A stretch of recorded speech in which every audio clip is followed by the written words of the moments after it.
Hindi ka na ba titigil sa madalas mong pag-uwi ng gabi, ha? Aba, anong oras na?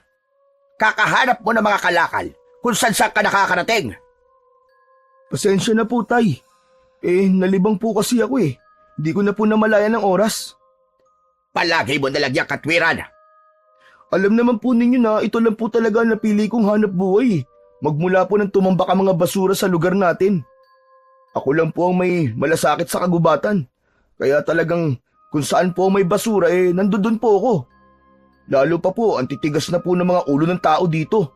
Imbis po gumawa ng mga balon para pagtapunan ng basura, sa mismong gubat po sila nagtatambak ng mga dumi nila. Wala akong pakialam kung saan sila magtapo ng basura. Ang iniisip ko ikaw, dahil palagi kang gumagala hanggang gabi. Hindi ka ba natatakot na marami nang napapabalitang namamatay sa gubat? Natatagpo ang wakwak-an tiyan at wala nang lamang loob. Tay, pinatay lang po sila ng mga nakakaalitan nila at wala po akong ginagawang masama sa ibang tao. Marangal po ang aking hanap buhay. Aba, ewan ko sa'yo. Wala ka na talagang pinakikinggan. Ang gusto mo pa rin ang nasusunod. Anak, nag-aalala lang ako sa'yo. Ipagpapalit mo ba ang buhay mo para lang sa pesteng hanap buhay na sinasabi mo? Ano kaya kung tumulong ka na lang sa akin sa bukid? Hindi ka ba nahihiyang kabinata mong tao pagpupulot ng basura ang inaatupag mo? Ano naman po masama sa pagpupulot ko ng basura, Tay? Marangal naman po ginagawa ko at nakakatulong pa po ako sa kalikasan. Saka, ayoko po talaga ng trabaho sa bukid. Hindi ko po kaya maghapong magbilad ng katawan sa init ng araw. Ay nako, basta, itigil mo na ang ginagawa mo. Mabuti sana kung sa araw mo lang ginagawa ang pamumulot ng mga kalakal. Abe, hanggang sa gabi naghahanap ka ng basura. Paano kung bigla ka na lang masumpungan ng mga mababangis na hayop sa gubat? Baka magising ako isang araw, ikaw nang nakahiga sa basurahan. Paano naman po tayo hindi ako sa gabi maghahanap ng kalakal? Sa gabi rin po pumupuslit ang mga walang hiyang tao na yun sa pagtatapon ng basura sa kagubatan. Saka, nag-iingat naman po ako Kaya wag po kayo mag-alala, Tay. Ay nako, ewan ko talaga sa'yo, anak. Ang dami mo katwiran, ang dami mo sinasabi. Hindi ka marunong makinig talaga. Matanda ka na. Hindi ka na dapat pinagsasabihan. Ay nako, bahala ka na ka sa buhay mo. Balang araw, kapag napahama ka sa ginagawa mo, hindi ka ba ililigtas ng kalikasang pinagmamalasakitan mo? Tay, patutunayan ko pong may silbi ang pamumulot ko ng basura. Pati na po ang pangangalaga sa kagubatan na patuloy sinisira ng mga tao dahil sa walang habas nilang pagtatapon ng basura. Ang 19 na taong gulang na binatang si Lupin ay nakatira sa isang liblib na baryo ng San Ildefonso. Malayo sa bayan at hindi abot ng elektrisidad ang lugar. Tanging ang mga lumang gasera na gawa sa lata ang nagsisilbi nilang tanglaw sa madilim na gabi. Ang tahimik na baryo ay may kapintasan, sagana sa basura at walang pakundangan ang mga tao sa pagsira sa kalikasan. Pati na ang pagpuputol ng mga punong kahoy na magsisilbisa ng tirahan ng mga ibon, magbibigay ng lilim sa mainit na panahon at para pigilan ang madalas na pagbaha ay ginagawa nila. Kung minsan, dahil sa tambak na basura, ginagawa na rin itong tapunan ng mga karatig baryo. Isang malaking kalapastanganan na patuloy na binabaliwala ng mga tao. Bilang isang mangangalakal, masakit sa mata ang makitang parang walang pakialam ang mga tao sa mas dumudumi nilang kapaligiran.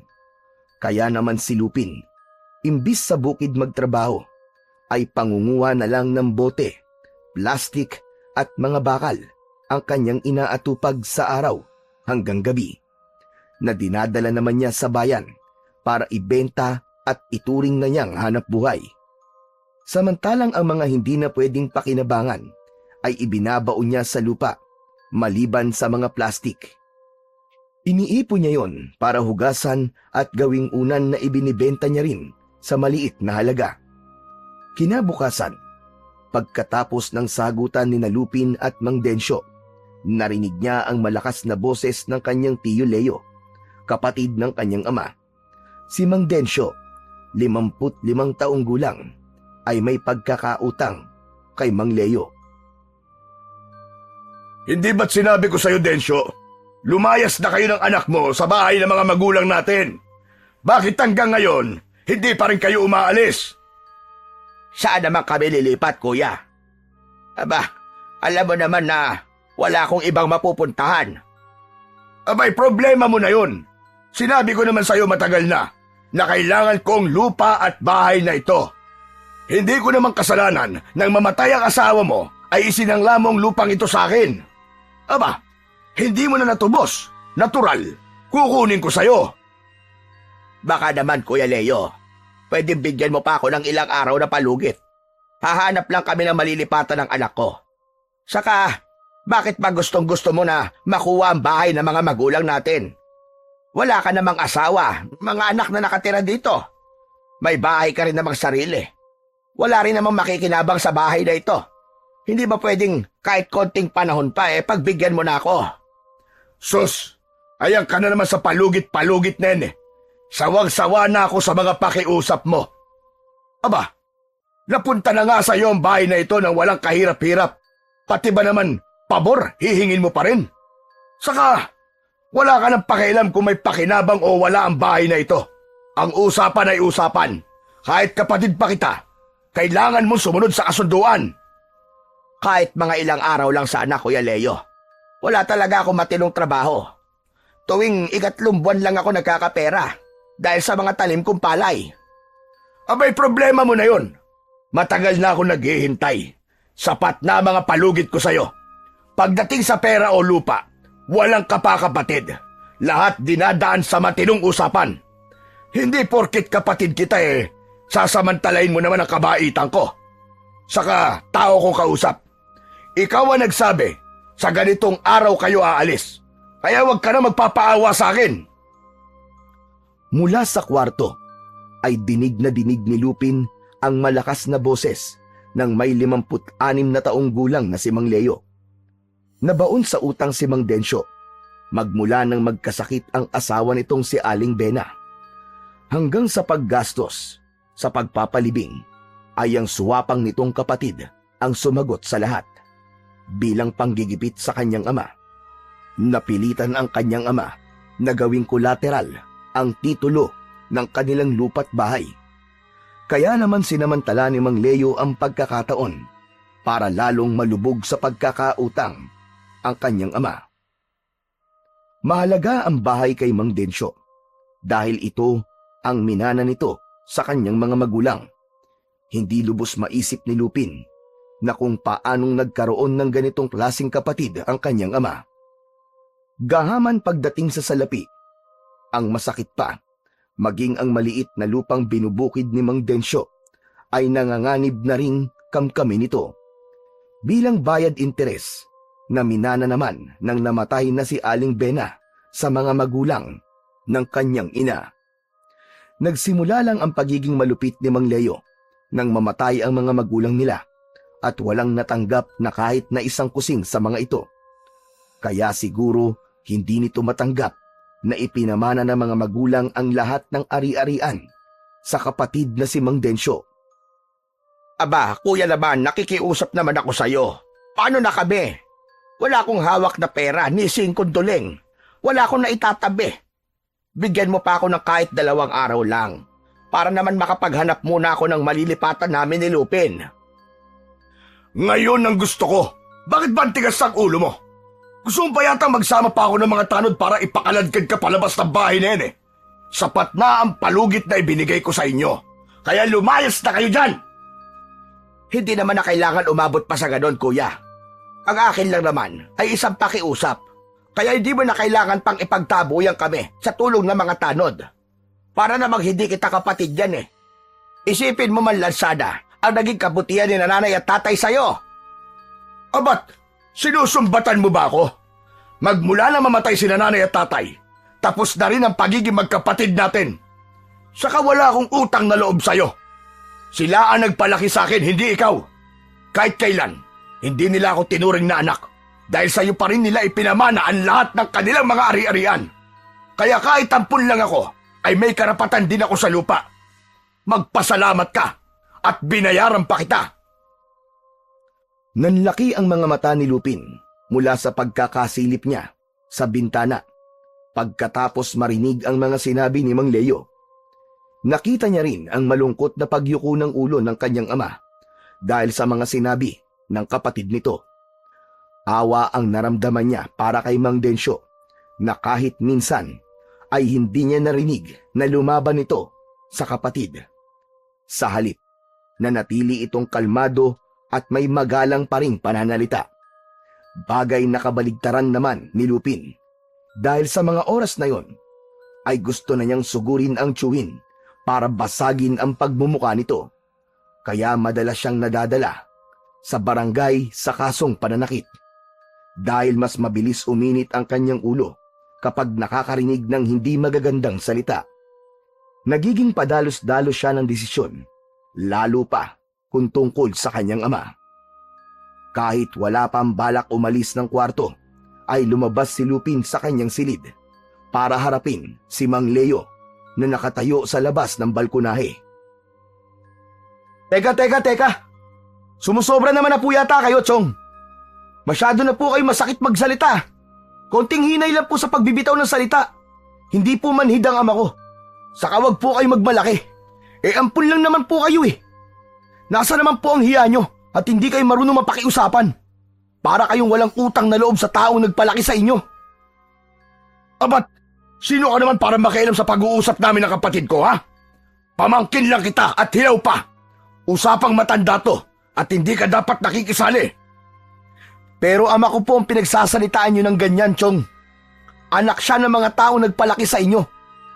Doon man lang magpakita man lang kayo ng utang na loob sa mga magulang ng aking ama. Konting palugit lang po ang hinihingi niya. Samantalang kayo taong kayong inalagaan ni na lolo at lola. Bakit ba ang tigas ng loob nyo? Tandaan nyo, Chong, ang mga materyal na bagay, hindi nyo yung madadala sa libingan nyo. Dahil sa mga sinabi ni Lupin, ay napasugod si Mang Leo sa kinatatayuan ng binata. Pero humarang si Mang Densyo at hinarap ang kapatid. Wag na wag mong masasaktan ang anak ko. Dahil baka makalimutan kong kuya kita. Aalis kami bukas ng umaga. Kaya maghintay ka para mailigpit ko ang mga gamit ko. Huwag ka lang mag-e-eskandalo rito na parang babae. Kung ganun, sige. Aasahan ko yan. Huwag kayong magtitira kahit nakatiting na mga gamit. Dahil ipinapangako ko, susunugin ko yan. At ikaw naman, Lupin, may araw ka rin bastos ka. Magsama kayo ng tatay mo. Bastos din po kayo, Chong. Matanda na kayo pero wala kayong pinagkatandaan. Usmak pa rin ang ugali nyo at wala kayong kwentang tao. Lupin, ano ba? Tama na. Tigilan mo na. Huwag ka na makialam. Tiyuhin mo pa rin siya. Kaya dapat ay irespeto mo siya. Huwag mong tutularan ang ugali niya dahil hindi natin siya katulad. Mag-ama nga kayo. Pagsabihan mo yung anak mo, Densyo. Dahil kahit anak mo pa siya, hindi ako magdadalawang isip na basagin ang pagmumukha niya sa suntok ko. Anak ng putya, nasira ang araw ko dahil sa mga pesteng katulad nyo. Pwede ba, kuya? Umalis ka na. Tama na. Nakuha mo na ang gusto mo. Ano pang ikinagagalit mo? Natigilan si Mang Leo sa biglang pagsigaw ni Mang Densyo. Bakas sa mukha nito ang gulat, kaya naman tahimik itong tumalikod para umalis. Sa kauna-unahang pagkakataon ay narinig ni Lupin ang malakas na boses ni Mang Densyo laban sa kapatid nito. Parang masaya pa ang kanyang naramdaman dahil sa wakas, lumaban na rin ang kanyang ama. Habang tinatanaw nila ang papalayong si Mang Leo, ay nauna namang pumasok si Mang Densyo sa kwarto nito. Walang imik na isinara ang pinto ng silid na gawa sa kawayang sawali. Humakbang siyang pasunod sa ama para sana ay kausapin. Kaya lang, kalahating dipa ang layo sa pinto ay narinig na niya ang mahihinang paghikbi ng kanyang ama. Parang dinudurog ang puso sa naririnig na boses nito. Yun lang din ang unang beses na narinig niyang umiyak si Mang Densyo. Ramdam na ramdam niya ang sakit at paghihirap ng kalooban nito. Dala rin ng awa para sa ama, ay naikuyong na lang niya ang sariling kamao. Parang gusto niyang isuntok sa dingding para mawala ang galit niya. Pero ito ang katotohanan sa buhay ng magkapatid na nag-aagawan sa lupaing iniwan ng kanilang magulang. Iniisip niya na sana ay malampasan nila ang pagsubok ng kanilang buhay dahil malapit na rin siyang bumigay. Pagkatapos ng mga nangyari, ay hindi niya na inistorbo si Mang Densyo. Sa halip ay ipinagluto na lang niya ito ng paboritong ulam na adobong sitaw bago siya umalis para magtrabaho. Habang naglalakad ay walang tigil ang pagpatak ng luha sa kanyang mga mata. Iniisip niya ang masakit na pinagdadaanan ng ama. Lalo pa at parang nakikinita niya na pigil ang boses ng ama sa pag-iyak para lang itago sa kanya. Inabala na lang ni Lupin ang sarili sa pamumulot ng basura hanggang makarating siya sa gitna ng kagubatan. Habang abala sa pamumulot ng mga bote, lata at plastik sa tambak na basura. Isang bagay ang nakita niyang lumiliwanag sa ilalim, kaya't dala ng kuryosidad. Hinawakan niya ito at iniangat sa kasinipat-sipat sa araw. Teka! Ano to? Aba! Pagong ito ah! Isang patay na pagong na may nagliliwanag na katawan? Imposible! Wala namang ganitong pagong eh. Saka, Diyos ko po, natanggal ang katawan sa bahay niya. Sino kayang walang puso ang pumatay sa pagong na to? Kawawa naman. Hindi man lang pinatawad. Ganito na ba talaga kasama mga tao ngayon? Ang mabuti pa kaya eh. Bigyan na lang kita ng maayos na libing at kahit papano ay may nagmalasakit sa'yo. Dala ng awa ay parang wala sa sarili na nagdukal ng lupa si Lupin. Inayos niya muna ang paglilibingan nito. Sa kanya inilagay sa hukay. Akma na sanang tatabunan niya ng lupa nang may biglang nagsalita sa kanyang likuran. Boses ng isang lalaki. Nang lingunin niya ito, ay nakita niyang isang binata rin ang nakatayo. Maganda ang damit na suot, halatang mayaman. Nakangiti ang lalaki na sa tingin niya ay edad 20 taon. Lumapit ito sa kanya at tinignan ang hukay na gawa niya, saka kumunot ang noo na dinampot ng lalaki ang natanggal na bahay o tangkuhong ng pagong. Inikot-ikot muna nito ang bagay na yon sa palad, saka muling tumingin sa kanya. Naku, sayang naman ang bahay ng pagong na to kung ililibing mo lang. Alam mo ba, may dahilan kung bakit nagpakita sa iyo ang kakaibang hayop na to. Anong kakaiba dyan? Pagong lang naman yan ah. Saka sino ka ba? Bakit kinuha mo ang bahay ng pagong? Ililibing ko na nga eh. Ako nga pala si Tony.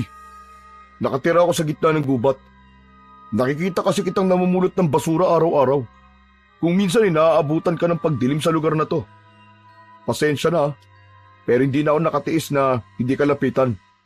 Saka sa itsura mong yan, na isang binata. Hindi ka ba nahihiyang hinahawakan mo mga basura? Imbis na tumambay o maghanap ng ibang trabaho? Para sabihin ko sa'yo, hindi ko ikinakaya ang pamumulot ng basura. Ang dapat mahiya dito ay ang mga nagtatapon ng basura sa lugar na ito. Hindi kita masyadong kilala kaya ibalik mo na sa akin ang bahay ng pagong para mailagay ko na sa hukay. Madalas kita nakikita rito, pero hindi mo ba alam na may taglay na kapangyarihan ng pagong na ito? Alam mo parang interesado ka sa pagong na yan. Bakit ba? Basta, itago mo lang ito. Maniwala ka. Makakatulong yan sa'yo. Saka, kaya naman ako lumapit sa'yo ay para tulungan ka sa pagpupulot mo ng basura. Maraming salamat sa pagbabantay mo sa kalikasan. Pareho tayo ng ginagawa, kaya gusto kong nakipagkaibigan sa'yo. Kung ayos lang. Oo naman. Kung magkakaisa tayo ng gusto bakit hindi? Itabi muna natin ito. Magtiwala ka sa akin. Ingatan mo ang bagay na yan bilang tanda ng pagsisimula ng ating pagiging magkaibigan. Masaya akong makilala ka, Lupin. Nagtataka man kung paanong nalaman ni Tony ang pangalan niya. ay tinanggap pa rin ni Lupin ang ibinibigay nitong pagong bilang tanda rin ng pagtanggap niya sa pakikipagkaibigan nito. Tinulungan siya ni Tony sa pagpulot ng basura. Dahil magaan at masaya itong kausap, ay hindi niya na malayang malapit ng dumilim. Masyado siyang nalibang sa pakikipagkwentuhan kay Tony. Bigla rin ang pagbundol ng kaba sa kanyang dibdib nang maalala ang tungkol sa ama. Paniguradong magagalit na naman si Mang Dedsyo dahil hindi na naman siya nakauwi kagad.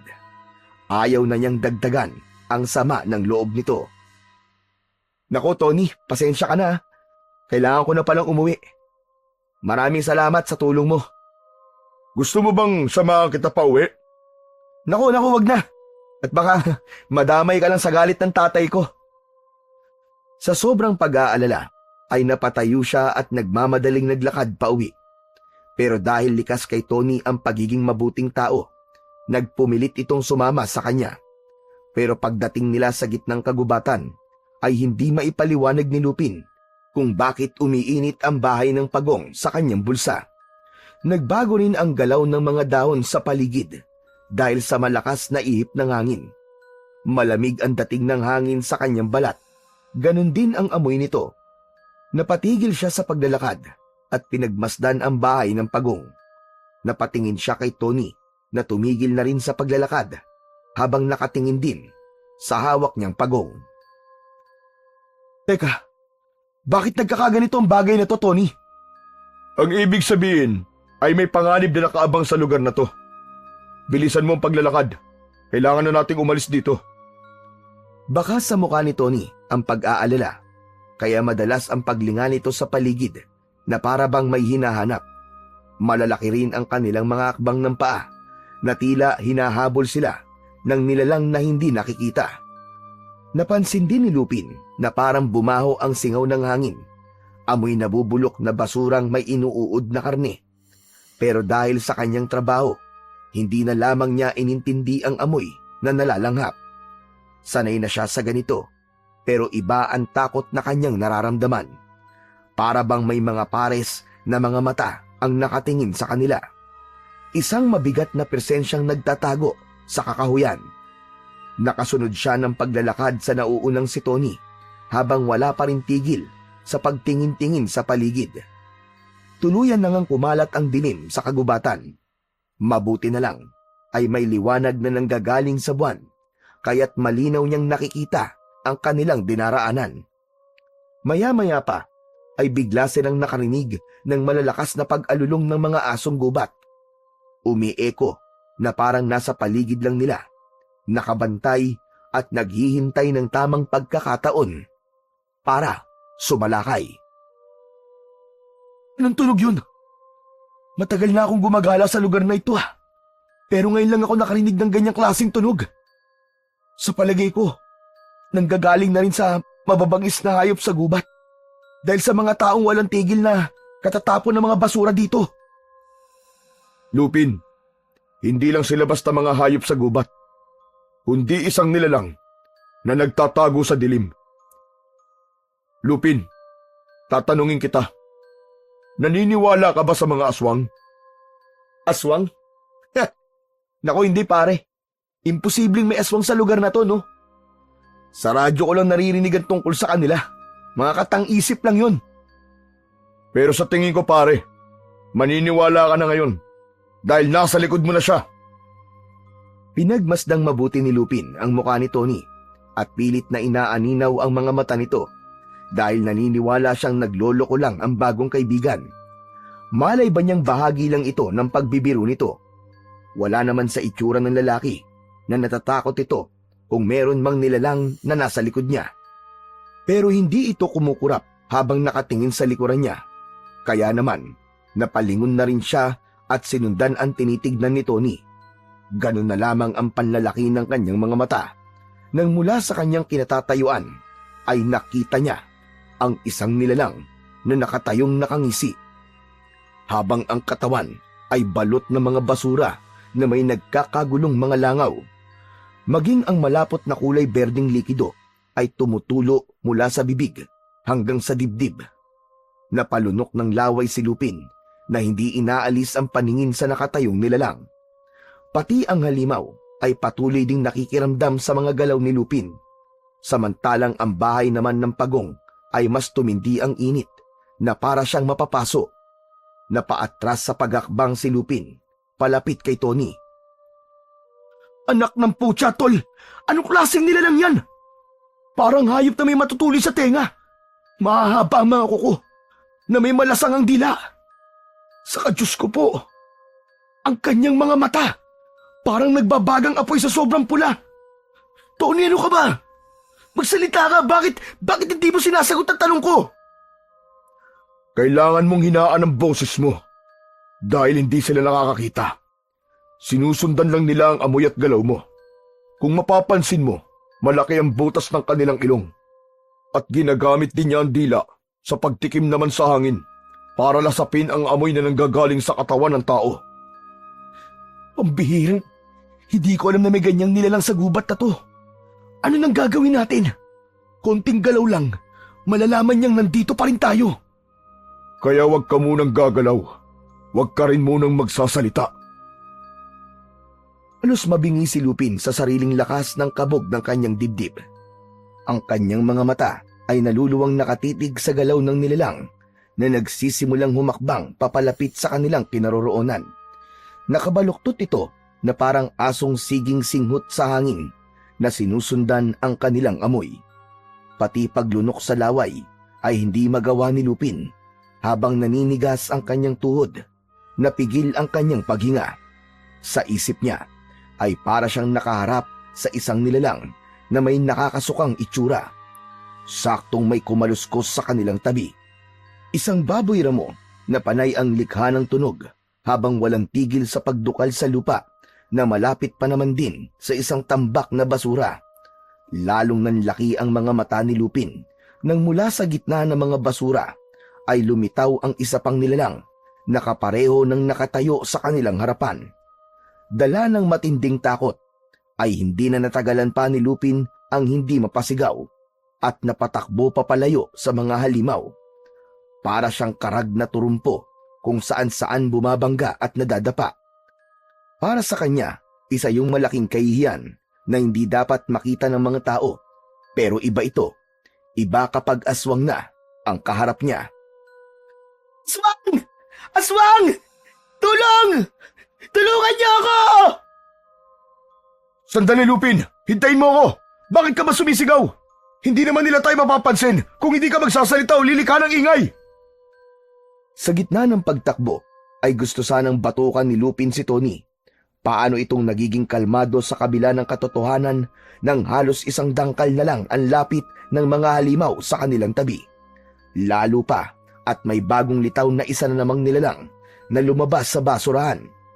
Ipinagpatuloy ni Lupin ang mabilis na pagtakbo na kahit hindi na sigurado sa direksyong tinatahak ay nagpatuloy pa rin siya sa pagakbang kasama si Tony.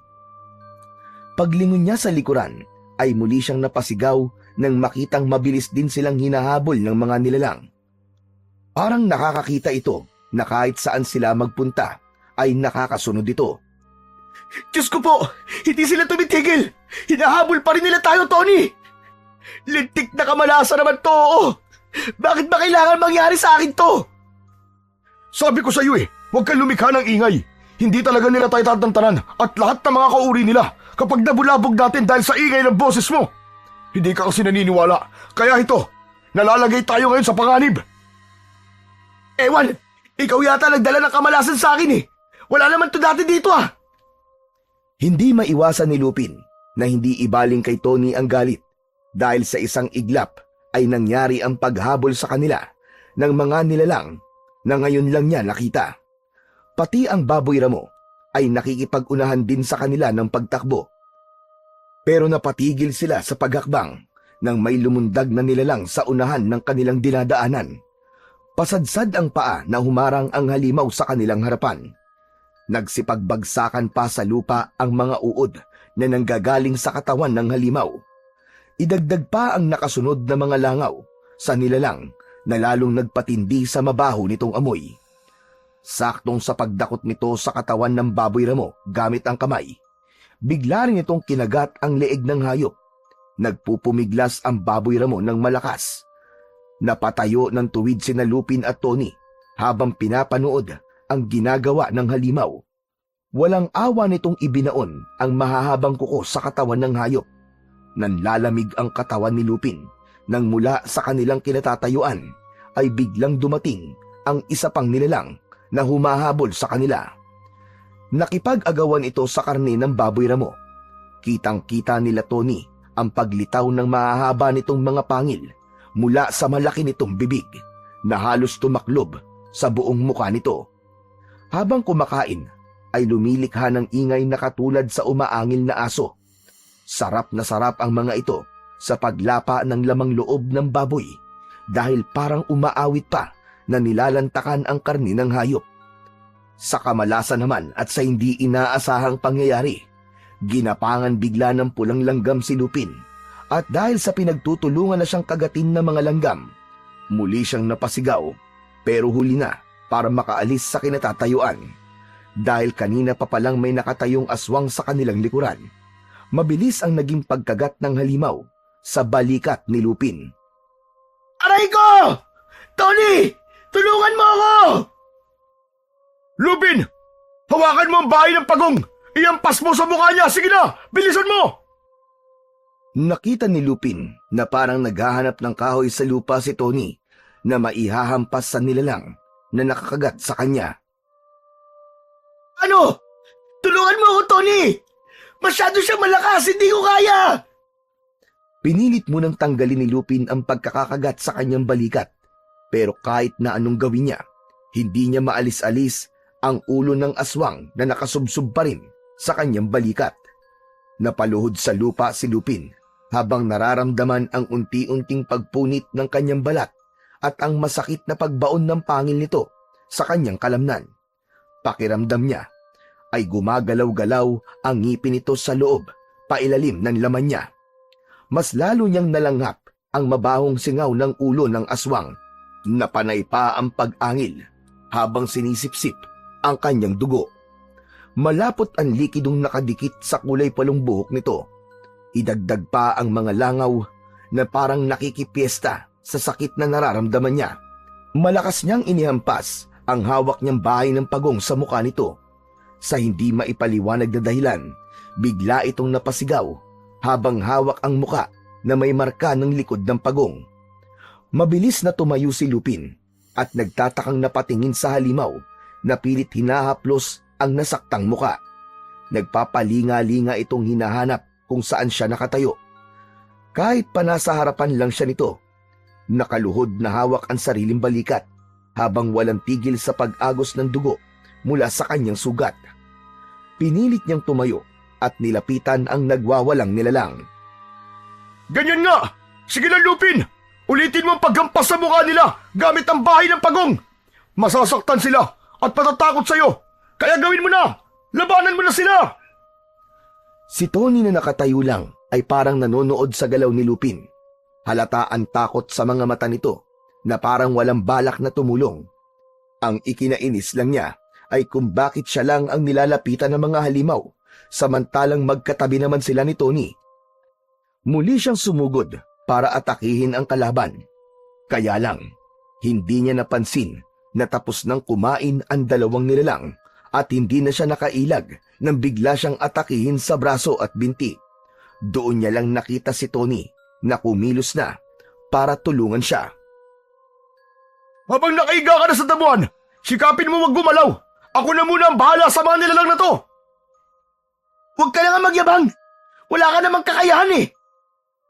Hindi pa natatapos ni Lupin ang kanyang sasabihin nang biglang tumalon sa ere si Tony at pinagsisisi pa ang mga nakasubsob na halimaw sa kanyang katawan.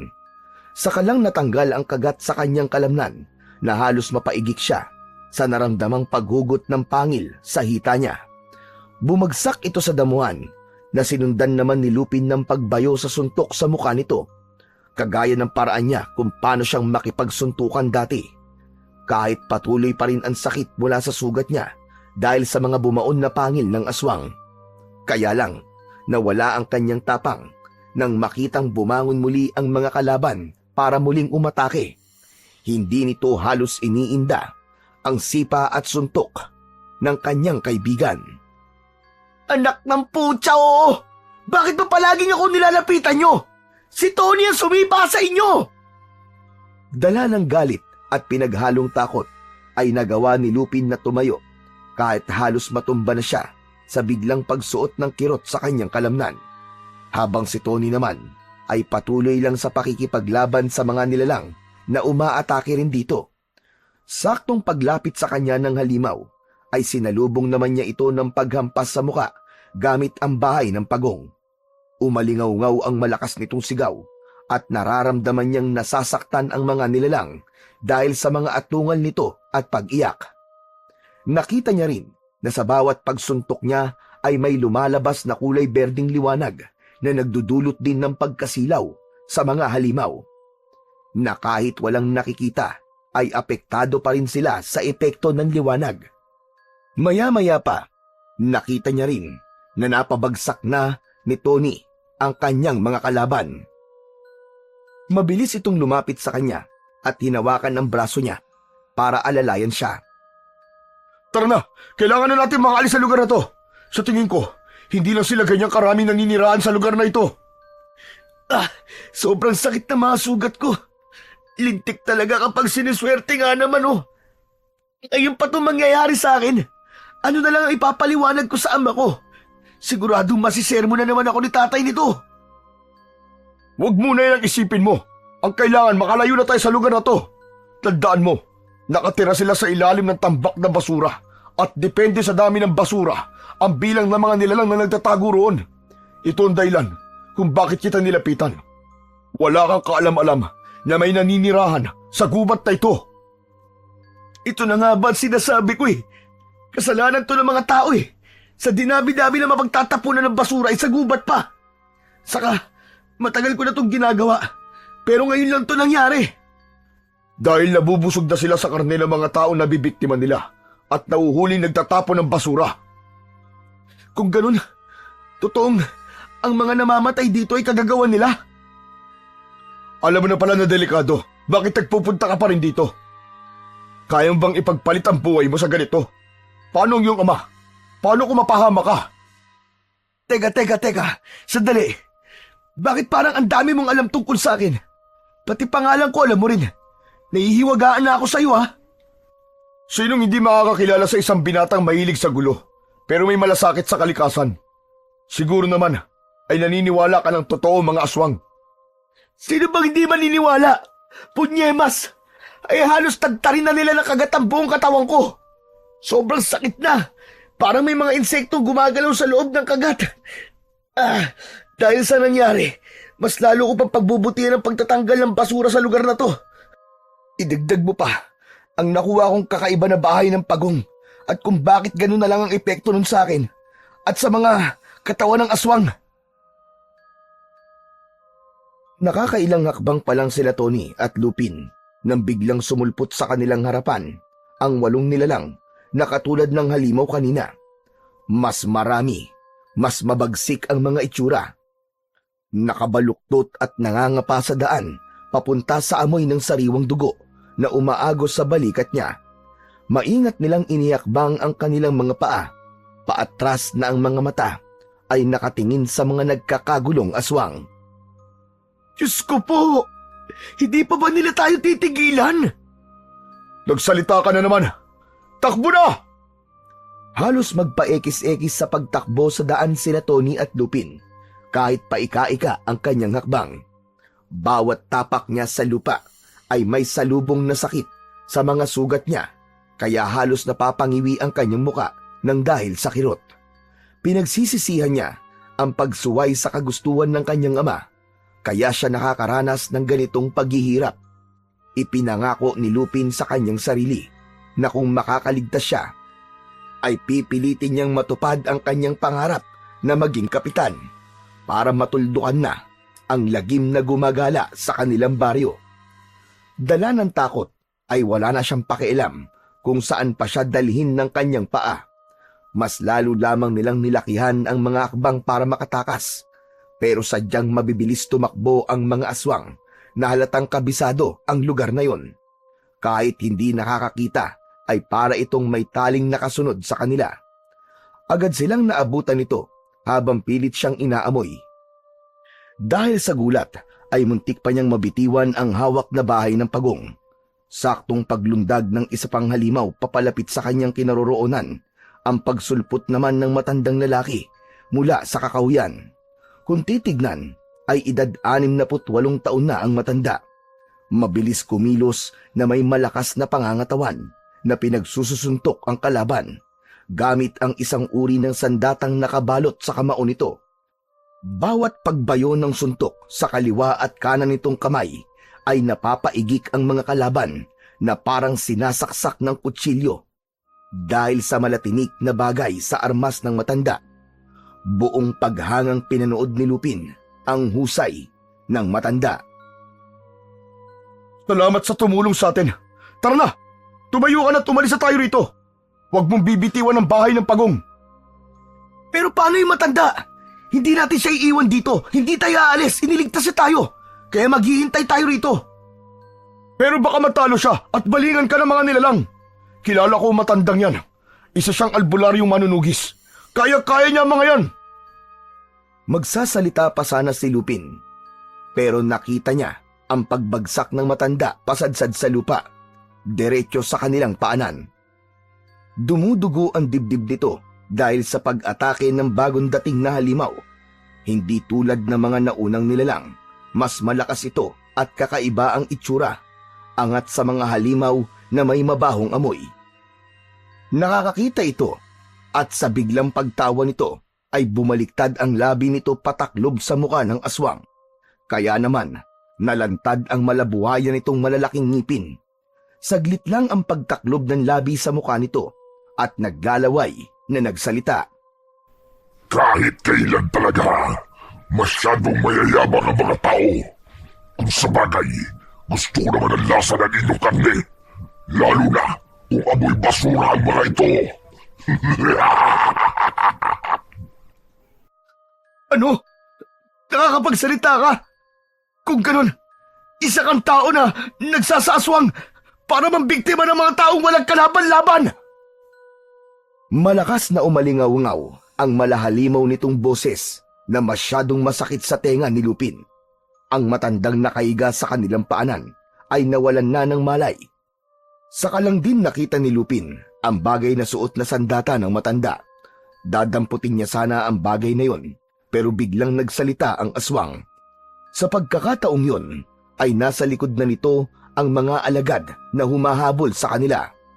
Habang humahakbang papalapit na sumusunod sa amoy ni Lupin, Tony at matandang duguan. Ganito rin ang eksena na matandang nilapa ko. Habang ang isa ay inilagay ko sa dapat niyang kalagyan. Pinagtitiisan ko lang ang lasa ng karne dahil sa gabay siya sa pagpaparami ko ng alagad. Naghugas kamay pa para pagtakpan ng pagpatay sa mga magulang ko. Malas nila, binuhay pa nila ako. Kaya ayon, yakap-yakap ang sementeryo. Ngayon naman ay isusunod ko kayo sa bilang ng kakainin ko. Pero bago yun, ipapakita ko muna sa inyo kung paano kong pagluray-lurayin ang mga katawan nyo bago ko lalantakan ang mga laman loob nyo.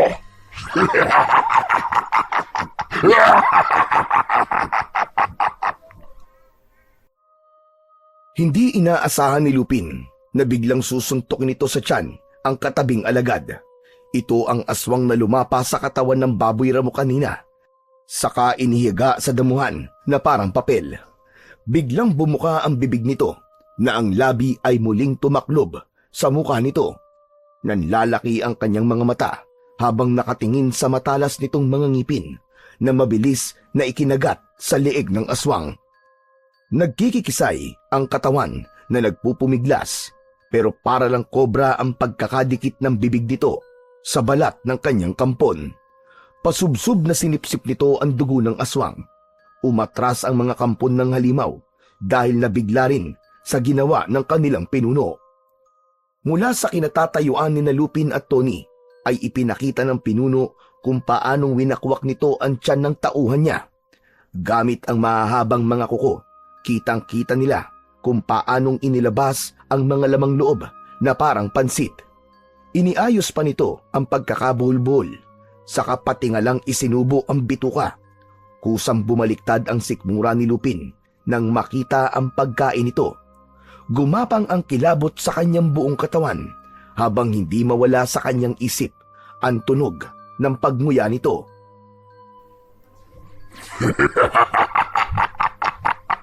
Ganyan niya. Ipakita mo sa akin na mahina ka. Nang sa ganun, mas masarap ang lasa ng karne mo. Huwag kayong mag-alala. Dadahan-dahanin ko lang ang paglapa sa mga lamang loob niyo.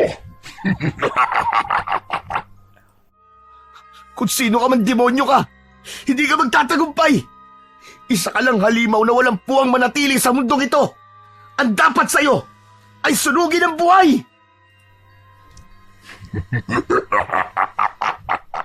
Matagal na ako nagtagumpay. At kahit sa pagpatay sa'yo, magtatagumpay din ako. Huwag ka mag-alala. Isasama kita sa lugar ko.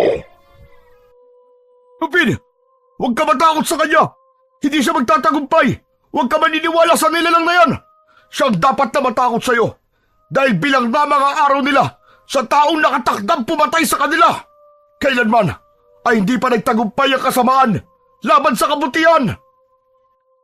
Habang nagsasalita si Tony, ay halos manlaki ang mga mata ni Lupin nang biglang tumakbo sa kanilang kinaroroonan ang mga nilalang para umatake. Dala ng pagkabigla, ay walang nagawa si Lupin kundi ang itaklob na lang ang kanyang braso sa kanyang muka at hinintay ang paglapit ng mga nilalang sa kanya. Isang pagkapahiya sa kanyang sarili na nagpakita siya ng takot sa harap ng mga aswang, pero bigla siyang nakarinig ng malalakas na sigaw ng nasasaktan. Nang tanggalin niya ang kanyang mga braso sa kanyang muka, nakita niya ang malakidlat na pagkilos ni Tony na isa-isang bumabagsak sa damuhan ang mga kalaban, lalo na ang pinuno na sa takot ay kumaripas ng takbo papunta sa kakahuyan. Kasunod ng mga alagad nitong umaangil pa habang papalayo. Nakaawang ang kanyang bibig na nakatingin lang kay Tony. Hindi siya makapaniwala sa ginawa ng kanyang kaibigan. Teka, paano nangyaring natakot sila sa'yo? Sino ka bang talaga? Sa palagay ko, ay hindi na yun ang mahalaga. Kailangan niyo munang lumayo dito. Naniniwala akong babalik siya para gumanti. Ang mga aswang ay hindi marunong tumanggap ng pagkatalo. Aalalayan mo matanda kahit masakit ang mga sugat mo. Teka lang, tulungan mo naman akong alalayan siya oh. Pasensya na, pero hindi ko yun magagawa. Ikaw na lang ang umalalay sa kanya. Iiwi mo muna siya sa inyong bahay para magamot. Masyadong malalim ang mga sugat niya sa katawan. Lupin, malaki ang maitutulong niya sa'yo. Kaya tara na, ako na lang ang magbabantay sa paligid. Hindi na nga nagtanong si Lupin sa kaibigan, sa halip ay naging sunod-sunuran siya sa mga sinabi nito. Maingat niyang binuhat ang matanda pasampas sa kanyang likuran habang patuloy sa paglalakad. Napapangiwi pa ang kanyang muka dahil tumatama ang braso ng matanda sa sugat niya. Idagdag pa ang tama niya sa hita na parang humihibot-tibot pa ng dahil sa sakit. Marami ring gumugulo sa kanyang isip. Lahat ay kakaiba, pati na ang pagkatao ng kanyang kaibigan na sumabay rin sa pagsulpot ng mga halimaw. Nang makita ang liwanag na nagmumula sa bahay ng pagong, ay parang unti-unti ring nawala ang kirot na nararamdaman niya sa kanyang sugat. Bagay na lalong nagpahulog sa kanyang pag-iisip. Pagdating nila sa harap ng bahay, nagawa sa kawayan na ang bubong ay dahon ng anahaw, mabilis na pumasok si Lupin sa nakabukas na pintuan ng kanilang balkonahe. Nakita niya ang kanyang ama na naghihintay sa may bandang pintuan. Nakasandal na nakahalukip-kip ang mga kamay na halatang matagal na itong nakatayo roon. Pero nagulat ito nang makita ang matandang nakasakay sa likod niya. Habang ang dugo ay umaagos sa braso nito, ganun din ang dugo sa balikat ni Lupin. Abay, Diyos ko po, Lupin! Sino taong yan? Pumasok na po muna tayo sa loob, tay. Masyado mabigat po ito, matanda. Kailangan po niya ng tulong nyo. Sa ako na lang po ipapaliwanag sa inyo tungkol sa mga nangyari sa kanya. Pero sugutan siya, anak. Baka mapahamak tayo, lalo na sa punong barangay natin. Paano kung mamatay yan dito? Pambihira ka naman, anak. Tayo ang pagbibintangan pumatay sa kanya. Hindi po siya mamamatay, nawalan lang po siya ng malay. Dahil hindi niya nakayanan ang lakas ng kalaban. Nakikita naman po niyong matanda na siya. Pero anak, Hindi na pinansin ni Lupin ang sinabi ni Mandencio. Mabilis siyang pumasok sa loob ng bahay, diretso sa kanyang kwarto. Mabilis niyang inilapag sa kanyang katre na gawa sa kawayan ang matanda at iniayos sa pagkakahiga. Kasunod ang kanyang ama, saka si Tony na nakatayo lang sa kanyang tabi, malapit sa dingding.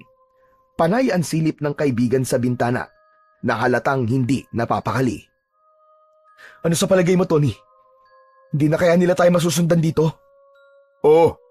Pagkatapos ko masugatan ng kanilang pinuno, babalik lang sila sa tambak ng basura. Ang halimaw kanina, hindi ko alam kung sino siya. Sa palagay ko, matagal na siya namumuhay bilang tao sa lugar na ito. anak, sino kausap mo? Ano ba nangyayari sa'yo? Tay, pwede ba tigilan niyo po muna ako sa kakatanong niyo? Kasama ko po ang kaibigan ko. Siya ang kausap ko. Unahin na po muna natin ang matandang to. Tulungan niyo po siya. Ang tanong ko muna sagutin mo. Para ka kasing kupal ko mag-utos. Hindi ko siya kilala. Bakit ko siya tutulungan? Tay, nakikiusap po ko sa inyo. Saka na lamang po tayo magtanungan. Ang mahalaga, mailigtas natin ang taong nagligtas din sa buhay ko. Kahit hindi natin siya kilala, kung kailangan niya ng tulong, tutulong po tayo. Kinikilabutan ako sa mga ikinikilos mo. Saan ka ba nanggaling? Saka, bakit ang dami mo sugat, anak? Tay! Awat ni Lupin sa muling pagtatanong ng kanyang ama. Bakas sa mukha ni Mang Dencio ang pag-aalala habang nagpapalipat-lipat ng tingin sa kanyang muka at sa mukha ng matanda na wala pa ring malay sa tabi niya. Sandaling umalis ang kanyang ama. Pagbalik ay may dala na itong palangganang may tubig. Ito na mismo ang naglinis sa mga sugat ng matanda. Pagkatapos itong mabendahan ang dibdib ng matanda, ay ang mga sugat naman niya ang ginamot ni Mang Dencio. Gamit ang langis na binili pa nito sa bayan na may kasamang dinikdik na dahon ng Maria. Isang pangkaraniwang gamot na makatutulong pa rin sa pagtanggal ng kirot sa sugat. Nang matapos ang ama sa ginagawa nito, ay saka sila muling nag-usap tungkol sa matanda. Habang si Tony naman ay tahimik na nakikinig sa kanilang usapan. Nakaupo ito sa tabi ng matandang may suot pa rin ng 2 sandata sa kamao. Ano ba binabalak mo dyan sa matanda? Saka ano ba ang totoong nangyari sa inyo? Grabe, Tay. Hindi ko po alam kung saan ako magsisimula, pero Tay, sana maniwala kayo. Sinalakay po kami ng aswang kanina. Mabuti na lang po, nakilala ko po si Tony at ang matandang to. Iniligtas nila ako sa mga aswang na halimaw na nakatira sa basurahan. Ano? Lupin, pwede ba umayos ka nga? Hindi ko maintindihan ang mga pinagsasabi mo. Kanina ko pa napapansing ibang ikinikilos mo. Anak, pinag-aalala mo ko. Totoo, Tay, maniwala po kayo. May aswang po na gumagala sa gubat. Pasensya na po kung gabi na ako nakauwi, pero ito po talaga nangyari sa akin. Isang halimaw na may malalaking ngipin na ang labi ay tumataklob pa sa mukha nito. Napansin ko rin po na wala po siyang tigil sa pagtawa.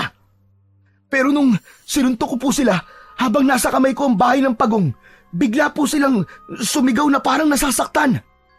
Diyos ko po, anak Lupin. Nabagsak yata ang ulo mo. Ang lahat ng mga sinasabi mo, pulos imposible. Bakit ayaw niyo po ba akong paniwalaan, Tay? Totoo po talaga lahat ng mga sinasabi ko sa inyo. Kaya utang ko po sa matandang ito ang buhay ko, Tay. Saka tignan niyo po ang suot niya sa kamao. Ang sandata pong ito, ang nakita kong ginamit niya laban dun sa mga aswang na umatake sa amin kanina. Bakas sa mukha ni Mang Dencio ang pagkalito sa ikinikilos ni Lupin. Lalo na nang ituro ng anak ang sandatang nakasuot pa sa kamao ng matanda. Dala ng pagtataka ay hinawakan ito ni Mang Dencio habang nagpalipat-lipat ang tingin sa mukha ng matanda at sa kanyang anak. Isa itong sandatang gawa sa asero na kung tawagin sa Tagalog ay liabe. Karamihan ginagamit lang ito sa pakikipaglaban ng suntukan, lalo na kapag usapang maduming laro. Pero ang armas na ito ay masyadong pamilyar sa akin. Hindi ko matandaan kung saan ko ito nakita. Naniniwala na po ba kayo sa akin, Tay? Hindi pa rin.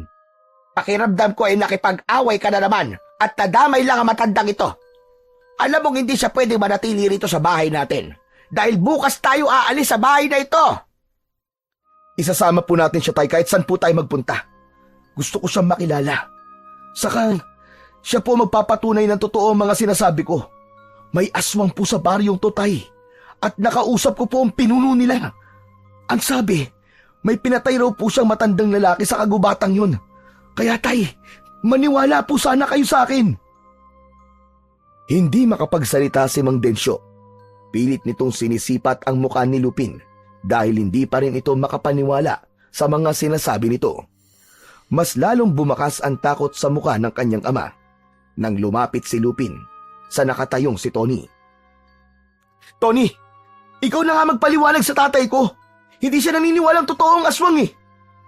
Pero, wala nang pero, Tony.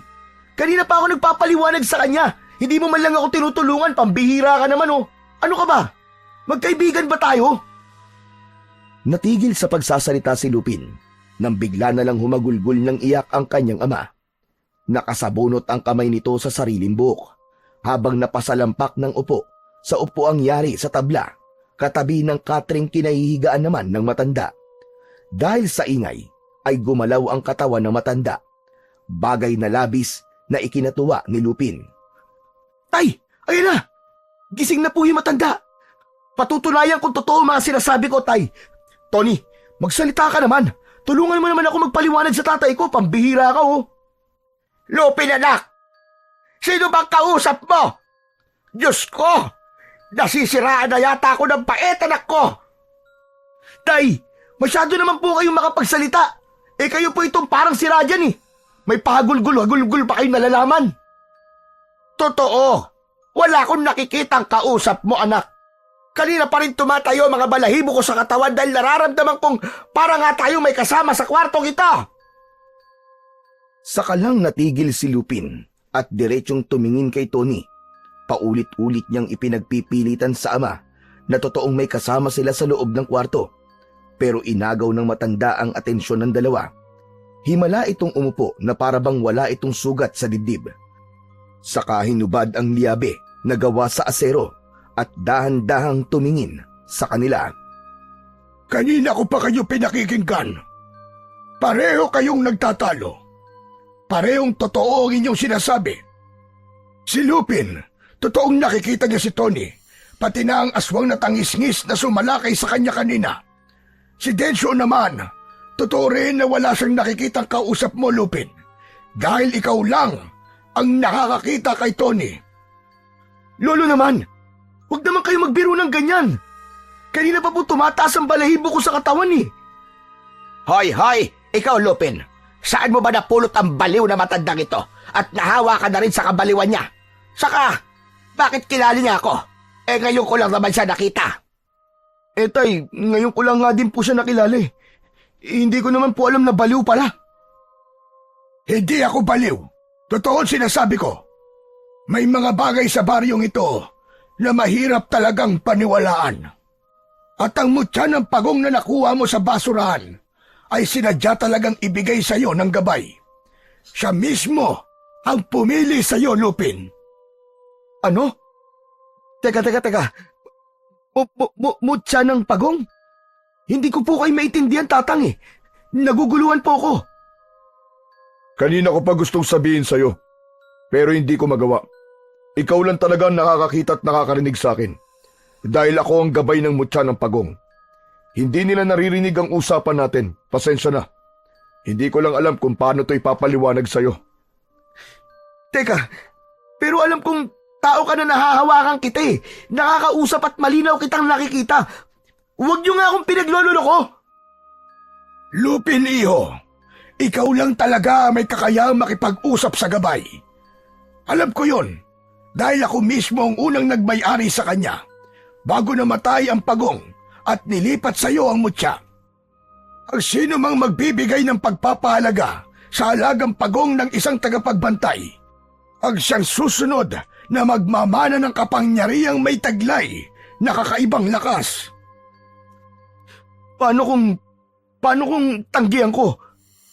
Mawawala ang iyong paningin sa oras sa tanggihan mo, mutya. Ano to, sapilitan? Hindi yun sapilitan, kundi isang tungkulin na dapat tuparin. Masyado nang marami ang mga nilalang na nagtatago sa dilim. Kaya kung mananatiling tikom ang bibig mo sa mga nangyayari sa paligid mo, bukod sa paningin, mawawalan ka rin ng kakayahang makapagsalita. Sandali. Parang hindi naman yata tamang pangunahan nyo ang desisyon ng anak ko. Abay, laban nyo yan ah. Kayo na lang ang humarap. Huwag nyo nang idamay ang anak ko. Dahil bukas na bukas din, ay kailangan na naming umalis sa bahay na ito. Paano kung sabihin kong ang mga aswang na tangisngis at totoong pumatay sa iyong ama, Densyo? Pagkatapos lapain, ay sinunog nila ito para walang makahalata na biktima ito ng aswang.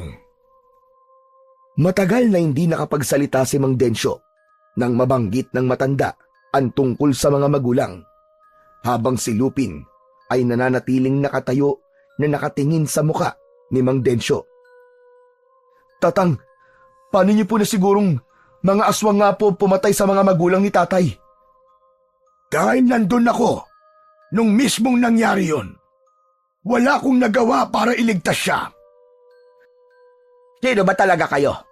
Bakit marami kayong alam tungkol sa mga magulang ko? Ako ang unang tagapagbantay ng kalikasan at nangangalaga sa mutya ng pagong. Isang albularyong manunugis na naging biktima ng gahamang mga aswang. Panahon na para hanapin ang pinagtataguan ng pinuno ng tangisngis at pigilan sa pagpaparami ng kanyang alagad. Kapag hinayaan natin siya, lahat ng mga nagtatapon ng basura ay magiging halimaw, kagaya ng pinuno nila.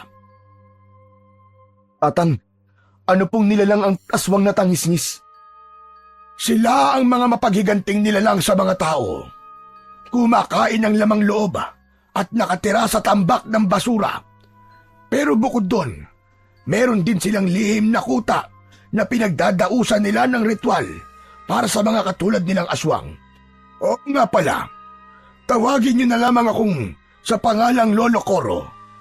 Pasensya na, pero hindi mo na matatakasan ang itinakda para sa iyo, Lupin. Paano po sila nabuo? Teka, ang ibig ko po sabihin bakit may mga ganito pong aswang? Hanggat may basura, hindi sila mawawala. Pero kung mapapatay ang pinuno nila, saka lang mawawakasan ang paghahari nila. Kung ganun, talaga po palang masamang magtapon ng basura? Teka, ang tungkol naman po sa mutya ng pagong. Paano ko po siya magagamit? Teka, sandali lang. Lupin, hindi pa ako pumapayag sa gusto mangyari na matandang ito. Kung totoong pinatay nila mga magulang ko, mas kailangan umiwas ka sa kanila, Lupin. Baka ikaw naman na mapahamak. Hindi ko nakakayanin na mawalan pa ng isang mahal sa buhay. Magsasalita pa sana si Mang Densyo, pero inawat na ito ni Lolo Coro at pinilit tumayo para ibigay ang suot na liabi nito. Kunin mo ang sandatang ito, dahil para sa iyo talaga to. At ang mutya ng pagong, butasan mo, ilagay mo sa iyong bisig. Magugulat ka sa lakas ng sandata kapag napasa iyo ang bagay na yan. Hindi biro ang pagsubok na kakaharapin mo.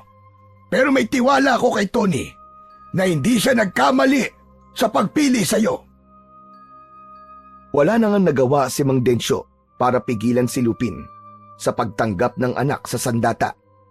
Unti-unti rin itong naunawaan na si Lupin na ang lalaban sa mga aswang, kasama ang kanyang gabay na siya lang ang nakakakita. Pagkasuot na pagkasuot ni Lupin ng liabe ay biglang nagliwanag ang tingin niya sa katawan ni Tony, kapareho ng kulay berdeng liwanag na nagmumula sa mutya ng pagong. Habang pinagmamasdan ni Lupin ang mga sandata, ay bigla silang nakarinig ng mga kaluskos sa dingding ng kanilang bahay. Nakatingin silang apat na may pagtataka, kasabay ng malakas na liwanag na parang itinuturo sa labas ng bintana. Naloko na! Mukhang nasundan nila tayo, Lupin. Gawin mo ang lahat para hindi nila makuha ang mutya ng pagong sa iyo. Pati ang sandata, dahil gagamitin nila yan para tuluyan nilang sakupin ang baryong ito. Mabilis ang pagbaba ni Lolo Coro sa katre, habang si Mang Densyo naman ay kinuha ang itak na nakasabit sa likod ng pinto. Dahan-dahan ang ginawang paglapit ni Lupin sa bintana na pinagmumulan ng kaluskos. Pero papalapit pa lang siya, ay biglang nasira ang pinto. Iniluwa ang aswang na tangisngis, habang inililinga ang paningin niya na parang may hinahanap. Pasinghot-singhot papunta sa gawi niya. Walang gumagalaw na parang alam na nilang sa konting kilos ay malalapitan sila nito. Nang dumako ang mukha nito sa kinaroroonan ni Lupin, bigla itong sumunggab sa kanya. Pero nagawa agad ni Lupin na salubungin ito ng malakas na suntok gamit ang 2 liyabing nasa kamay niya. Ang liwanag naman na nanggagaling sa mutya ay nakadagdag sa lakas ng epekto ng sandata sa tinamaang dibdib nito. Nag-iwan yun ng kulay itim na marka na ang itsura ay parang nagmula sa pagkapaso. Pasadsad pang bumagsak sa sahig ang halimaw na sinamantala naman niya ang pagkakataon para malapitan ang nilalang.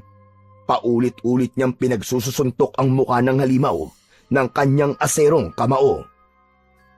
Bilisan nyo! Kailangan na muna niyong umalis dito. Napapalibutan na nila ang bahay nyo. Nagtawag lang sila ng mga kasama. Ilang minuto na lang, malapit na silang makapasok. Tay, sumama na po muna kay Lolo Coro. Doon na muna kayo sa bahay nila. Pero paano ka, anak? Hindi kita iiwan. Tara na! Pareho na lang tayong umalis dito! Hindi na natapos ni Mang Densyo ang mga sasabihin ito nang mula sa likuran ng kanyang ama ay biglang pumasok ang mga tangisngis. Dinambahan agad ng mga ito ang kanyang ama. Maging si Lolo Coro ay nahawakan na rin ng mga nilalang sa tigkabila ang braso habang walang tigil sa pag-angil. Mawalang iya kayo! Huwag niyong hawakan ng tatay ko! Mabilis na kumilos si Lupin na lumapit sa kanyang ama. Dahil nasa loob pa rin sila ng kanilang bahay, ay nahihirapan siyang kumilos. Kaya naman, hindi rin niya napansin ang mas dumadaming puwersa ng kalaban. At hindi niya magawang protektahan si Mang Densyo. Samantalang si Tony ay abala na rin sa pakikipaglaban. Marami itong suntok na binitiwan sa aswang at bumabagsak sa saig. Pero nakakabangon din, kaya alam niyang siya lang at ang kamao niyang asero ang may kakayahang magpatumba sa mga kalaban, hanggang bigla na lang dumating ang pinuno ng mga nilalang. Nakangisi itong nanonood habang nakikipaglaban sila sa mga aswang. Huwag nilang subukan lumaban dahil wala naman kayong magagawa. Malakas itong napahalakhak ng tawa habang inuutusan ang mga alagad na hulihin si Lupin. Pero dahil sa malakas na kamao ni Lupin, ay hindi siya magawang lapitan dahil sa tulong din ng kanyang gabay na si Tony. Habang si Mang Densyo naman ay patuloy rin sa pakikipagpambuno sa mga aswang na magtatangkang humawak dito. Bawat bigwas ng suntok ni Lupin, isa-isa rin na bumabagsak ang mga kalaban sa saig habang nagkikikisay na parang nakukuryente. Hindi nagustuhan ng pinuno ang nakikitang kahinaan ng mga alagad nito. Kaya malakas itong napasigaw at biglang umatake kay Lupin. Pero mabilis na nailaga ng binata ang pagsugod nito. Sa halip ay sinalubong niya ito ng kanyang kamao na halos mapuno ng kulay berding liwanag. Tumama yon sa dibdib ng pinuno, kaya sa lakas ng dating ng suntok sa katawan nito ay pasadsad itong bumagsak sa sahig. Galit na may pagsuntok pa ito sa sahig. Lupin! Tinangay ng mga tangisngis ang iyong ama! Kasama si Lolo Coro! Saka lang napansin ni Lupin na wala na nga ang kanyang ama na pilit kinakaladkad sa labas ng bakuran nila. Lalapitan pa sana niya ang nakahigang pinuno pero tumakbo na siya sa kakahuyan kung saan dinala ang kanyang ama. Malalaki ang mga hakbang ng kanyang mga paa napilit hinahabol ang mga halimaw. Dahil sa liwanag na nanggagaling sa kanyang aserong kamao, malinaw niyang nakikita ang daan, pati na ang liwanag mula sa bakas ng aswang. Pero pagdating nila sa kakahuyan, ay nawala ang mga marka ng tangisngis sa lupa. Nag-aalala namang napatingin si Lupin sa kadarating lang na si Tony. Diyos ko! Saan ko nahahanapin ang aking ama? Malakas ang kutob kong gagamitin sila para makuha ang hawak mong mutya at sandata. Kailangan natin makaisip ng paraan kung paano natin sila mahahanap at maliligtas. Biglang naalala ni Lupin ang pagpapanggap ni Tony sa kanya at kung paanong biglang humantong sa ganito ang buhay niya. Magmula nang makilala niya ito, ay sunod-sunod na ang kamalasan niya. Nilapitan niya ito sa kakinwelyuhan at gigil na sinuntok. Buisit ka! Akala mo ba palalampasin ko ang ginawa mo? Kasalanan mo eh, kung bakit napahamak ang ama ko. Basta mo na lang akong piniling magtanga ng pesting mutya na yan na hindi mo man lang tinatanong kung gusto ko ba tanggapin. Hindi ito ang buhay na gusto ko, Tony. Si tatay na lang ang natitira kong pamilya. Kaya kung mawawala pa siya, baka hindi ko nakayanin. Kahit hindi ako ang pumili sa'yo, hindi mo matatakasan na nakatakda sa buhay mo. Dahil nasa dugo niyo ang pagiging manunugis. Kaya't bitiwan mo ang damit ko. Imbis na sa akin ka magalit, isipin mo muna kung paano mo mahahanap ang ama mo at si Lolo Coro. Dahil pwede sila maging tangisngis anumang oras kapag nakainom sila ng kulay itim na likido. Sa ganung paraan, magiging sunod-sunuran sila sa lahat ng iutos ng pinuno nila. Magagawa na niyang makuha ang sandata at mutya laban sa'yo. Hindi totoong sa basurahan nakatira ang mga aswang, kundi sa isang yungib. Ano? Sakalang binitiwan ni Lupin ang kwelyo ni Tony habang nag-aalalang napatingin sa paligid ng madilim na kakahuyan. Maya-maya pa ay biglang nagpakita sa kanila ang pinuno ng mga tangisngis, kasama ang mga alagad nitong nakangising humahakbang papalapit sa kanilang kinaroroonan. Sige na, tapusin mo na ang ulupong na yan, kasama ng kanyang gabay. Hindi magtatagal, ay mapupunta ka rin sa akin. Hindi kita tatantaran hanggat hindi ko nakukuha ang mutya ng pagong. Sige na, suburin niyo siya! Sabay-sabay na sumugod na nakabaluktot ang mga tangisngis na sumisingot pa sa hangin papalapit sa kanilang kinatatayuan. Sa dami ng mga langaw na nakadikit dito dahil sa basura, ay mas lalong sumingaw ang mababaho nitong mga amoy. Akala ni Lupin ay hindi nakikita ng kalaban si Tony. Yun pala, siya at ang pinuno ng mga halimaw lang ang nakakakita dito. Saktong paglapit ng mga kalaban ay halos magkasabay rin nilang inatake ang mga aswang gamit ang kanyang kamaong asero. Tumalon si Lupin sa ere na parang nagmamadali dahil sa malakidlat niyang pagkilos. Bawat pagsuntok niya sa mga katawan ng mga aswang ay nag-iiwan naman yun ng markang sunog. Saka bumabagsak sa lupa na parang nakukuryenteng nakatirik ang mga mata. Mas lalong nagwala ang pinuno ng mga tangisngis sa galing makipaglaban ni Lupin. Patakbo na rin itong sumugod sa kanya. Nang tuluyang makalapit ay inatake siya nito ng kagat sa leeg, pero naging maagap ang kilos ni Lupin. Magkakasunod na binayo niya ng suntok sa katawan ang halimaw na lalong nagpagalit dito. Sumisigaw na malakalabaw sabay ang muling pagsasalita ng malakas. Hindi ito maaari! Magbabayad ka sa ginawa mo! Sige na! Ngayon na, Lupin! Gawin mo na ang isang orasyon na makakapagpabalik sa tunay niyang anyo para makilala mo kung sino siya. Sundin mo mga sasabihin ko. Eberum! Emon! Dasung! Ibum! Sinunod ni Lupin ang sinabi ni Tony. Napataklob sa sariling muka ang pinuno ng mga aswang nang makita nito ang liwanag na nanggagaling sa mutya ng pagong. Gusto man niyang makita ang muka ng halimaw, pero nakatakbo na ito at nakapagtago sa madilim na kakahuyan. Habang ang alagad nito ay naiwang nakikipaglaban pa rin kay Tony. Dala ng matindi niyang galit, ibinuhos niya ang buong lakas sa pagpatay sa mga natitira nitong mga kasama. Nagtira lang sila ng isang tangisngis na hindi lumalapit sa kanila para makipaglaban. Nakita niyang may sugat ang hita nito galing sa itak na armas ng kanyang ama. Ito rin ang pwedeng makatulong sa kanila para ituro ang kuta ng mga aswang.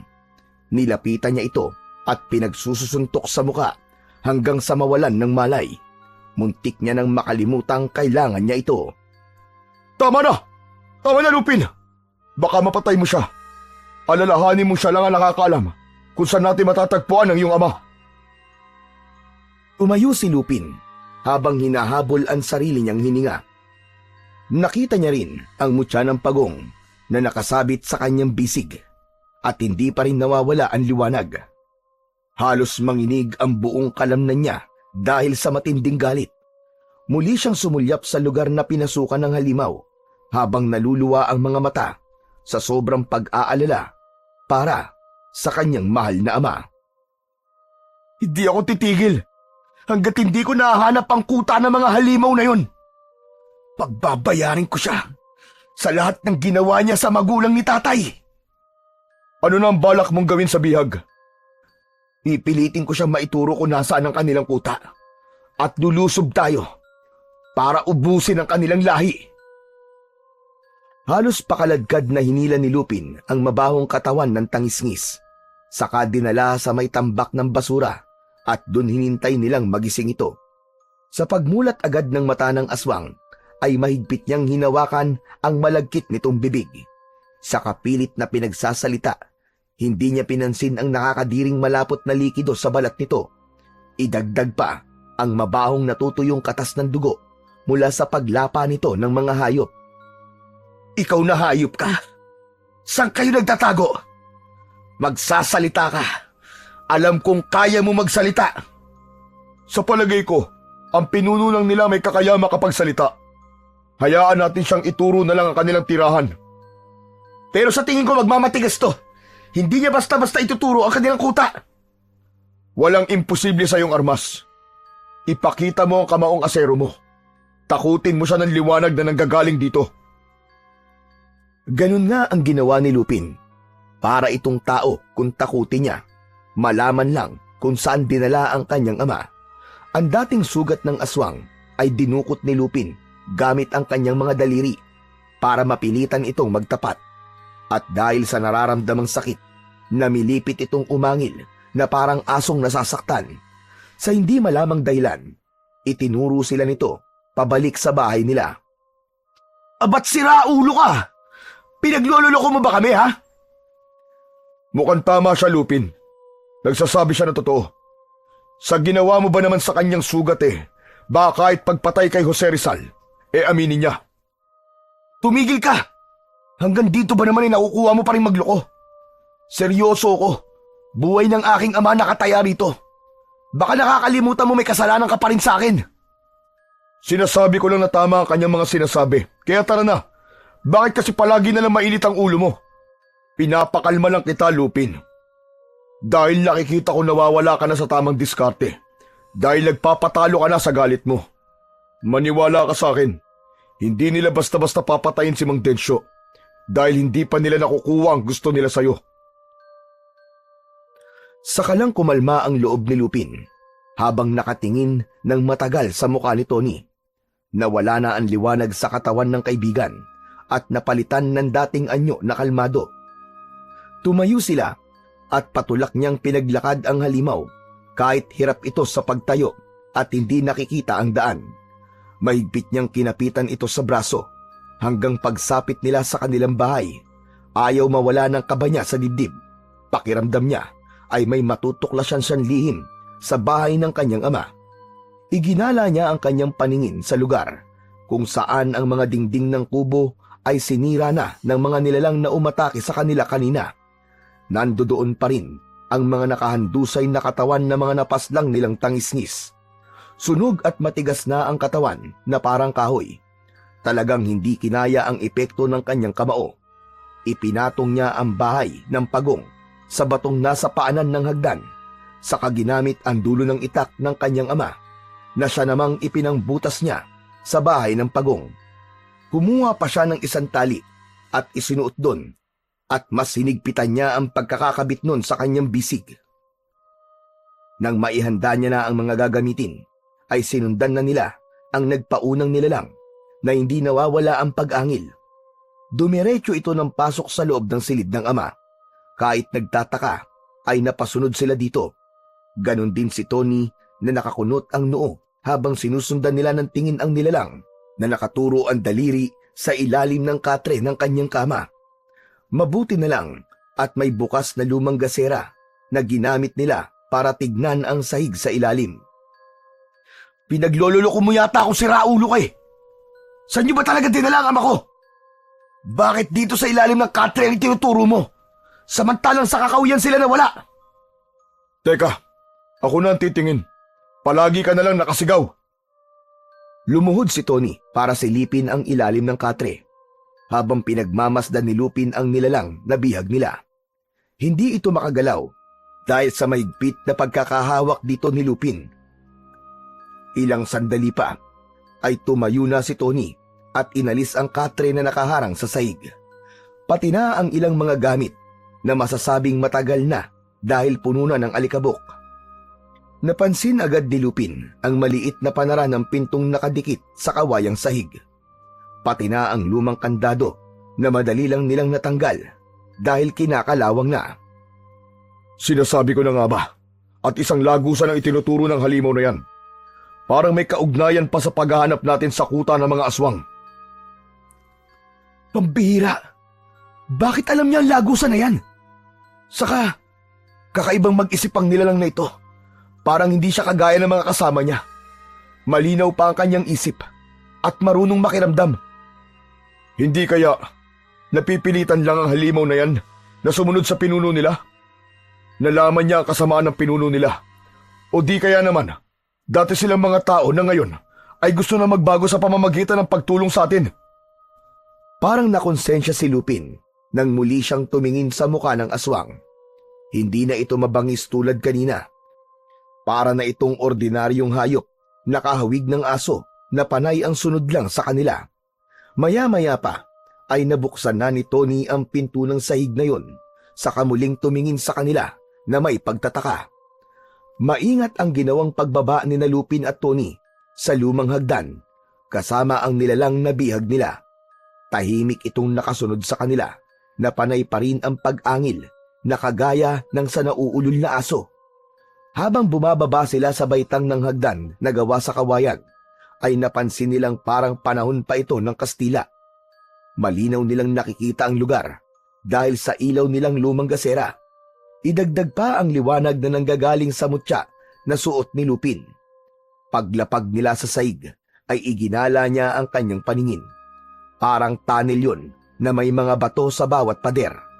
Ang itsura ng bawat kanto ay parang sinadya ang pagkakagawa, pero halos hindi nila makita ang dulo ng makipot na daan.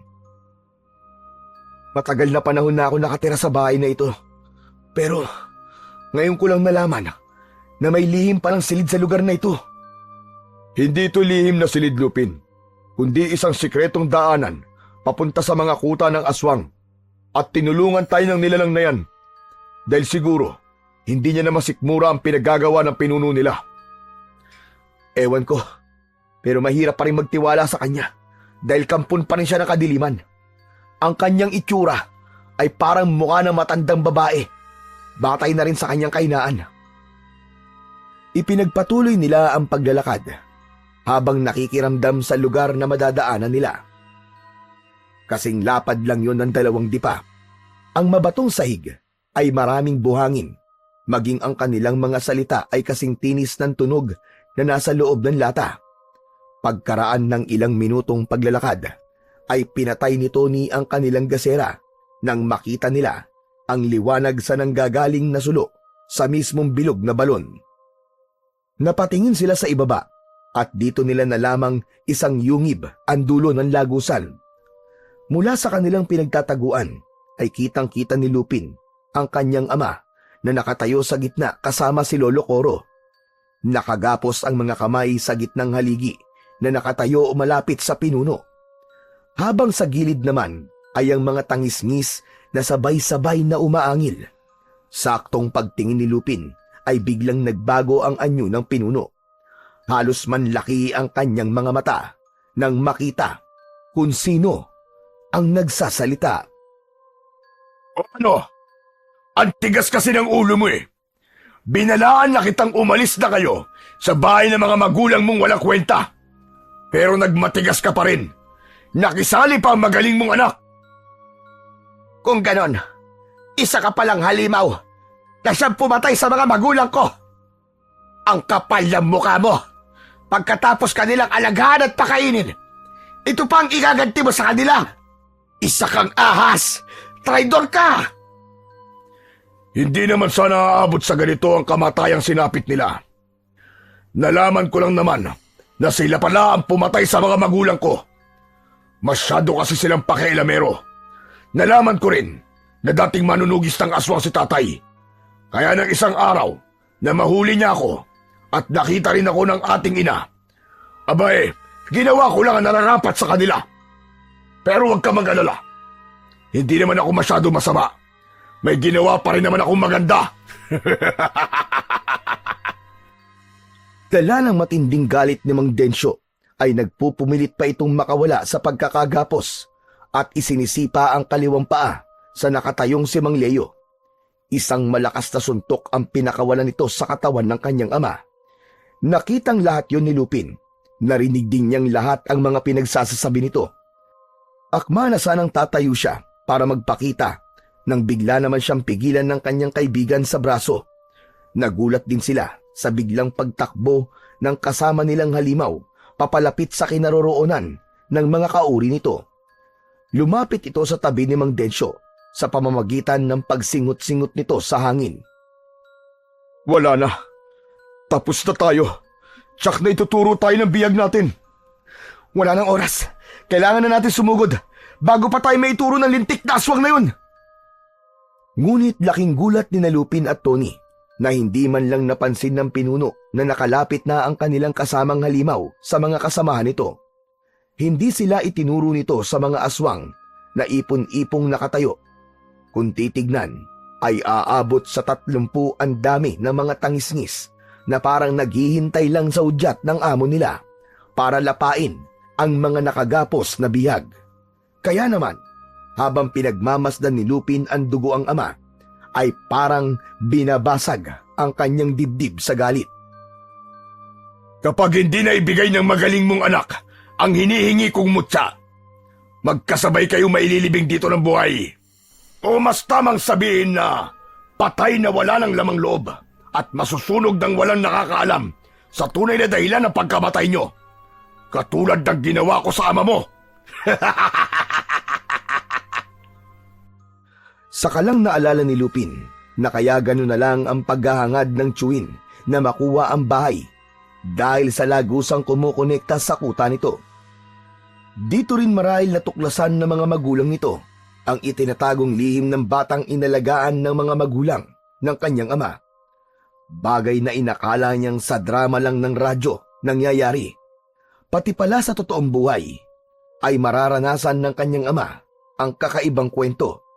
Dahan-dahan ang ginawa nilang paglapit sa kinaroroonan ng mga tangisngis hanggang nakapagpasya na silang atakihin ang mga kalaban.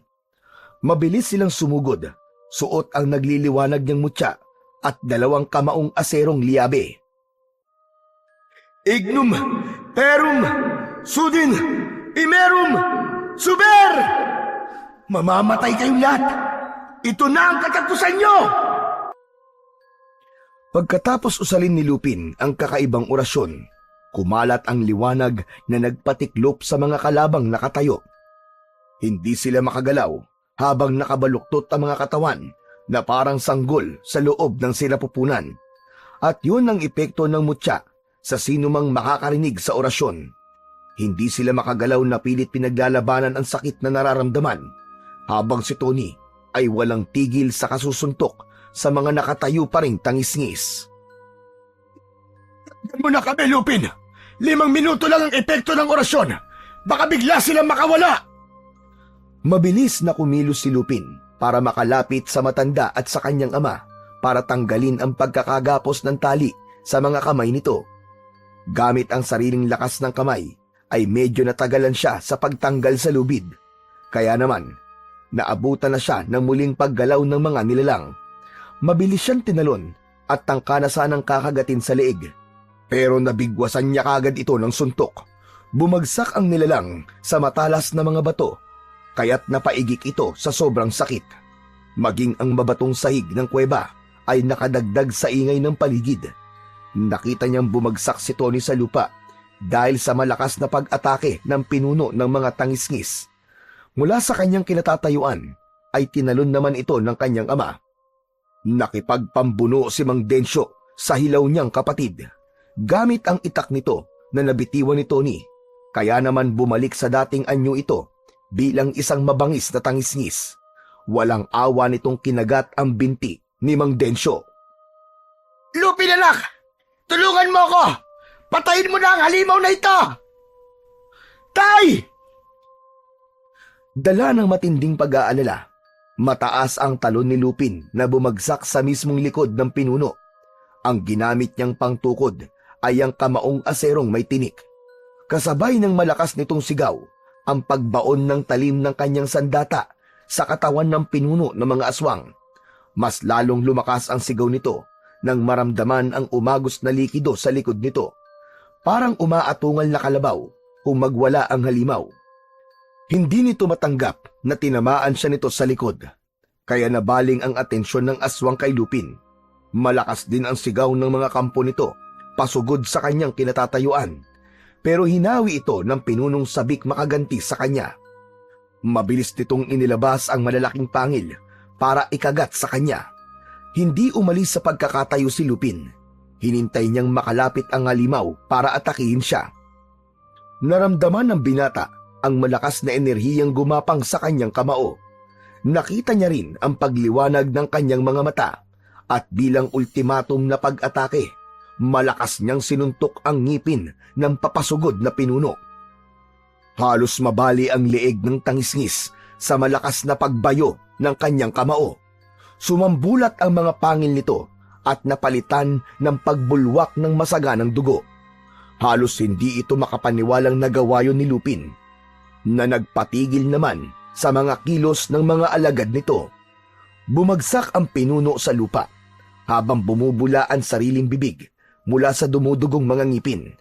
Namimilipit ito sa sakit at habang nilalapitan ni Lupin ang nakahigang nilalang, panay ang usal niya ng orasyon. Muling napabaluktot na parang sanggol sa sinapupunan ang mga katawan ng natitirang halimaw.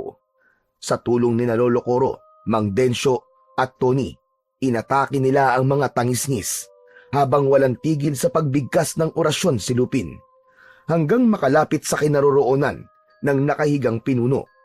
Sinakyan niya ito sa tiyan at itinaas niya ang tila nakel na nakasuot sa kanyang kamao. Saka malakas na pinagsusuntok ang muka ng halimaw. Dahil sa pagkadurog ng mga buto nito sa leeg, ay hindi na nga ito nakaganti. Paulit-ulit niyang inundayan ito ng suntok. Naramdaman niya ang paglapit ni Mang Densyo. May hawak itong itak. Namumula ang mga matang nanginginig ang mga kamay. Habang nakatapat sa dibdib ni Mang Leo, ang hawak na itak ni Mang Densyo. Pinatay niya mga magulang na nagpalaki sa kanya. Ang nanay at tatay ko. Nawalan ako ng mabubuting ama at ina dahil sa ginawa ng halimaw na ito. At dapat sa kanya mamatay. Kasabay ng malakas na pagsigaw ni Mang Densyo, ang malakas ding pagtarak nito ng hawak na itak sa dibdib ng pinuno ng mga tangisngis. Wala lang reaksyon sa katawan si Mang Leo, indikasyong binawian na ito ng buhay. Nilingon naman ni Lupin ang iba pang mga tangisngis, saka sinugod niya ang mga ito at pinagbababayo niya gamit ang kanyang kamao. Nagmistula siyang hayok sa pagpatay ng maalala ang pagkamatay ng kanyang lolo at lola. Malalakas ang bigay ng bawat suntok niya sa mga tangisngis na panay lang ang pag-angil habang hindi makagalaw. Maging ang mga pang-amoy nito ay bigla ring nawala dahil sa epekto ng orasyong inusal niya. Ilang minuto ang itinagal ng kanilang labanan bago bumagsak ang mga ito sa mabatong sahig ng kuweba habang bumubula ang mga bibig. Nagkikikisay na nakatirik ang mga mata at ang mga pangin nila ay nakapagtatakang biglang mga naputol hanggang sa tuluyan ng bawian ng buhay. Nagmistulang mga sunog na kahoy at kasing kulay ng uling na parang natuyuan ng mga dugo.